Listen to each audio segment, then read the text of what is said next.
ఈ వీడియోని మీకు సమర్పిస్తున్నవారు జైరాత్ స్టీల్.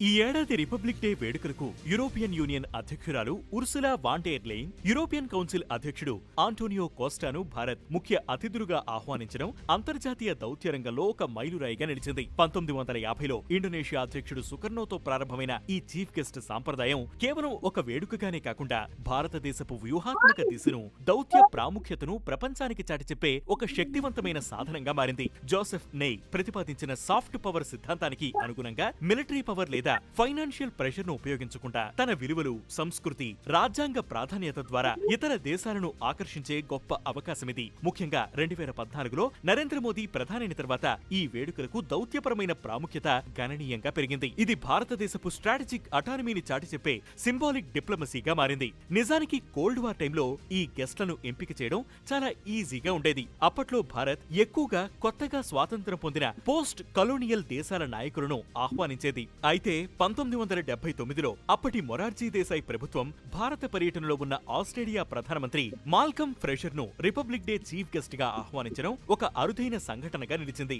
ఎందుకంటే జనవరి 26 ఆస్ట్రేలియాకు కూడా నేషనల్ డే. ఇక 2014 తర్వాత భారతదేశం తన విధానాన్ని మల్టీ అలైన్మెంట్ దిశగా మళ్లించింది. 2014లో జపాన్ ప్రధాని షింజో అబే రాకతో యాక్ట్ ఈస్ట్ పాలసీకి ప్రాధాన్యత వచ్చింది. 2015లో మొదటిసారిగా అమెరికా అధ్యక్షుడు బరాక్ ఒబామాను ఆహ్వానించడం ద్వారా అగ్రరాజ్యంతో పెరుగుతున్న రక్షణ ఒప్పందాన్ని భారత్ ప్రపంచానికి చూపించింది. అదేవిధంగా ఫ్రాన్స్ ను అత్యంత నమ్మకమైన వ్యూహాత్మక భాగస్వామిగా గుర్తిస్తూ 2016-2024లో ఆ దేశ అధ్యక్షులను ఆహ్వానించింది. 2017లో యుఏఈ క్రౌన్ ప్రిన్స్ ను ఆహ్వానించడం ద్వారా పశ్చిమాసియాలో ఇంధన భద్రతను బలోపేతం చేసుకుంది. 2018లో ఏకంగా 10 ఆసియన్ దేశాల నాయకులను ఒకే వేదికపైకి తీసుకురావడం ప్రపంచ దౌత్య చరిత్రలో ఒక అపూర్వ ఘట్టం. కోవిడ్ తర్వాత 2023లో ఈజిప్ట్ అధ్యక్షుడు అబ్దుల్ ఫతా ఎల్ సిసిని, 2025లో ఇండోనేషియా అధ్యక్షుడు ప్రభువో సుబియాంటోను ఆహ్వానించడం ద్వారా గ్లోబల్ సౌత్ నాయకత్వాన్ని, ఇండో పసిఫిక్ ప్రాంతంలో పెరుగుతున్న చైనా ప్రాబల్యాన్ని ఎదుర్కోవడానికి భారత్ సిద్ధంగా ఉందని సంకేతాలిచ్చింది.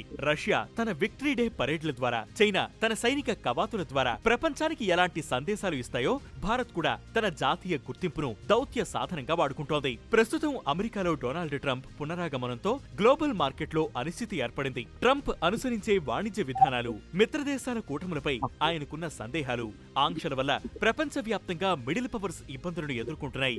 ఇటీవల క్లిష్ట సమయంలో 2026 రిపబ్లిక్ డే చీఫ్ గెస్ట్ గా యూరోపియన్ యూనియన్ నాయకత్వాన్ని ఎంచుకోవడం వ్యూహాత్మకమైన చర్య. యూరోప్ కూడా ప్రస్తుతం అమెరికాపై అతిగా ఆధారపడకుండా తన సొంత మార్గాన్ని వెతుక్కుంటోంది.